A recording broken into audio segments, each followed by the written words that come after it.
السلام علیکم ناظرین، آپ دیکھ رہے ہیں ورلڈ ایشوز۔ ناظرین، جیسا کہ آپ کو معلوم ہے کہ آج ہم ڈسکس کریں گے 9 مئی کے بارے میں۔ پہلے ہم یہ جان لیتے ہیں کہ 9 مئی کو ایسا کیا واقعہ ہوا تھا جس کی وجہ سے 9 مئی کی بڑی اہمیت ہے، مختلف ممالک میں اس کی بڑی اہمیت ہے۔ ناظرین، 9 مئی کی تاریخ اس لیے اہم ہے کہ وہ نیو ایئر کے بعد سب سے زیادہ جو جشن منایا جاتا ہے یورپ میں، امریکہ میں اور سوویت یونین میں، جو کہ اب رشیا کہلاتا ہے، وہ 9 مئی کو منایا جاتا ہے۔ 9 مئی کو اس لیے بھی منایا جاتا ہے کہ 9 مئی 1945 کو جرمنز نے سرنڈر کر دیا تھا۔ دوسری جنگ عظیم میں یورپ نے بھی سرنڈر کر دیا تھا۔ جرمنز نے سرنڈر کیا تھا اور ایک ڈاکومنٹ سائن کیا گیا تھا اس تاریخ کو، جس میں 3 زبانوں میں دستخط کیے گئے تھے، سگنیچر کیے گئے تھے: اٹلی، امریکن اور برطانیہ۔ ناظرین، 9 مئی کو جنگ ختم ہوئی تھی، لیکن اس سے پہلے مطلب 10 دن پہلے تقریباً 29 اپریل کو ایڈولف ہٹلر، جو کہ آپ جانتے ہوں کہ بہت بڑا مشہور تھا، اس نے خودکشی کر لی تھی 29 اپریل کو۔ 29 اپریل کو ہٹلر نے خودکشی کی تھی۔ اس کے 10 دن بعد 9 مئی کو جرمنز نے سرنڈر کر دیا تھا، تو اسے وکٹری ڈے کہا جاتا ہے۔ 8 مئی کو امریکہ اور یورپ میں جشن منایا جاتا ہے اور 9 مئی کو رشیا میں منایا جاتا ہے، یا سوویت یونین، جو کہ آج کل رشیا کہلاتا ہے۔ 1945 کو ہٹلر کو شکست ہونا شروع ہوئی تھی مختلف محاذوں پر۔ 16 جنوری 1945 کو ہٹلر اپنے بنکر میں چلے گئے تھے۔ یہ ایک بنکر تھا جو کہ بہت ہی خفیہ جگہ پر بنایا گیا تھا۔ بنکر میں تھوڑے سے دوست اور ان کے ساتھ تھے، جو کہ آخری دنوں میں ان کے ساتھ تھے۔ 16 جنوری سے 29 اپریل تک وہ اسی بنکر میں رہے۔ یہ تقریباً 4 ماہ کا عرصہ بنتا ہے۔ یہ بنکر کہاں تھا؟ یہ بنکر برلن کے قریب زمین میں ایک بنا ہوا تھا، جس میں ڈاکٹر کا بھی ایک کمرہ تھا۔ 29 اپریل کو انہوں نے بنکر میں ہی خودکشی کر لی، گولی مار کر اپنے آپ کو ختم کر لیا۔ ان کی وائف ایوا براون ان کے ساتھ تھیں اسی بنکر میں۔ ان کی وائف کی عمر تقریباً 33 سال بتائی جاتی ہے۔ ان کی شادی اسی بنکر میں ہوئی تھی، لیکن ناظرین، یہ شادی زیادہ عرصہ نہ چلی، بہت ہی بلکہ چند گھنٹوں کے لیے ہی تھی۔ شادی میں تھوڑے سے لوگ تھے، جن میں گوبلز بھی شامل تھے، جو کہ بہت قریبی دوست جانے جاتے تھے ہٹلر کے۔ گوبلز جو ہیں وہ ہٹلر کی جتنی بھی پروپیگنڈا مشینری اور ڈس انفارمیشن، مس انفارمیشن پھیلانے میں، یہ سارا کام وہی سنبھالتے تھے۔ ان کی وائف ایوا براؤن 40 گھنٹے کے بعد ایوا ہٹلر ہو گئیں۔ ناظرین، ہٹلر نے ساتھ والے کمرے میں جا کر اپنی سیکرٹری کو بلایا، جس کا نام جونز کہا جاتا ہے، جونز بتایا جاتا ہے۔ جیل میں بھی کچھ عرصہ گزارا تھا انہوں نے بعد میں، جب وہ پکڑی گئیں۔ ہٹلر نے کونے میں جا کر اپنی سیکرٹری کو کہا کہ اگر میں مر جاؤں تو جرمنی کا چانسلر گوبلز کو مقرر کیا جائے۔ اس کے بعد ہٹلرز نے اپنے آپ کو گولی مار دی۔ 40 گھنٹے کی جو ان کی وائف تھیں، مطلب ان کی شادی کو ابھی 40 گھنٹے ہی ہوئے تھے، ابھی نئی نئی شادی ہوئی تھی، 40 گھنٹے ہوئے تھے، تو ایوا ہٹلر نے بھی زہر کھا کر خودکشی کر لی۔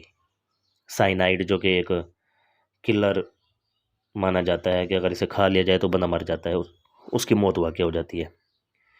اس کے بعد وصیت کے مطابق گوبلز کو جرمنی کا چانسلر اناؤنس کیا گیا، بنکر میں ہی۔ گوبلز نے چانسلر بننے کے بعد اپنے 6 بچوں کو زہر دے کر مار دیا، کیونکہ انہیں خدشہ تھا کہ اگر وہ پکڑے گئے تو بڑا برا سلوک کیا جائے گا ان کے ساتھ۔ تو پہلے انہوں نے بتایا جاتا ہے کہ پہلے انہوں نے اپنے بچوں کو بے ہوش کیا، بے ہوش کرنے کے بعد انہیں وہی سائنائڈ جو زہر ہے تھوڑا تھوڑا ان کے منہ میں ڈال دیا، اور وہ بیچارے وہیں مر گئے۔ یہ گوبلز جو ہیں، یہ صرف جو ہے نا 24 گھنٹے کے لیے جرمنی کے چانسلر رہے، اور اس کے بعد انہوں نے بھی خودکشی کر لی۔ اس کے بعد 9 مئی کو جرمنز نے سرنڈر کر دیا، اور بہت بڑے لیول پر جشن منایا گیا، حتیٰ کہ بتایا جاتا ہے کہ برطانیہ میں تو لوگ سڑکوں پر نکل آئے اسی جشن میں۔ مطلب وہی 9 مئی آ رہا ہے کچھ دنوں بعد، آج سے کچھ دنوں بعد وہی 9 مئی آ رہا ہے۔ تو ناظرین، بتانے کا مقصد یہ ہے کہ اب اس 9 مئی کو ایسا کیا ہونے والا ہے کہ پوری دنیا بڑی پریشان ہے۔ ناظرین، آپ نے سنا بھی ہوگا اور آپ کو پتہ بھی ہوگا کہ یوکرین میں آلریڈی جنگ چل رہی ہے رشیا اور یوکرین کے درمیان۔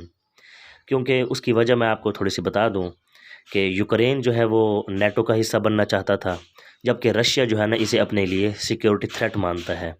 تو اس سے پہلے کہ وہ نیٹو کا حصہ بنے تو رشیا نے مطلب پہلے ہی جو ہے نا اٹیک کر دیا اس پہ۔ تو جنگ آلریڈی اس میں جاری ہے، لیکن اس لیول پہ نہیں جاری۔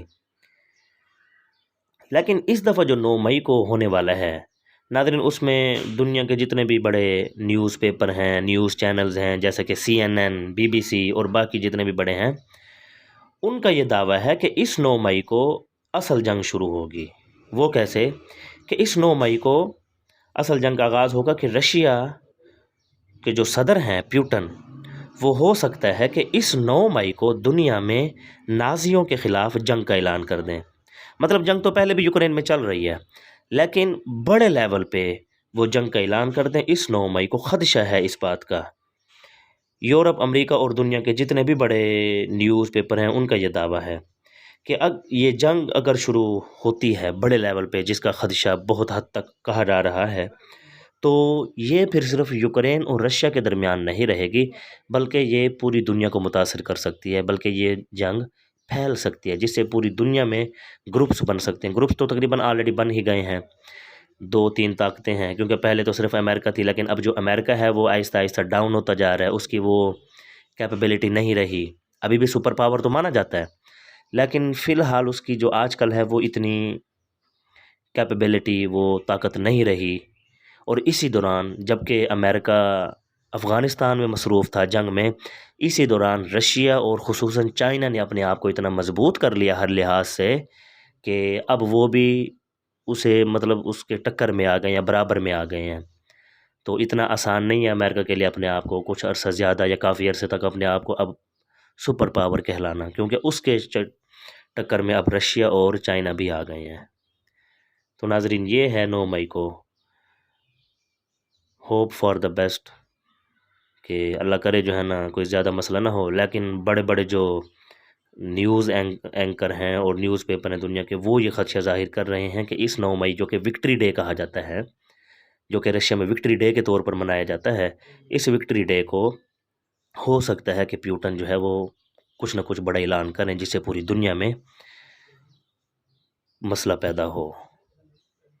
اوکے ناظرین، ملتے ہیں نیکسٹ ویڈیو میں۔ اگر آپ نے ہماری ویڈیو کو سبسکرائب نہیں کیا تو ہماری ویڈیو کو سبسکرائب کر لیں، بیل آئیکن کو دبا دیں، تاکہ ورلڈ ایشوز جو بھی ویڈیوز بنائیں وہ آپ تک آسانی سے پہنچتی رہیں۔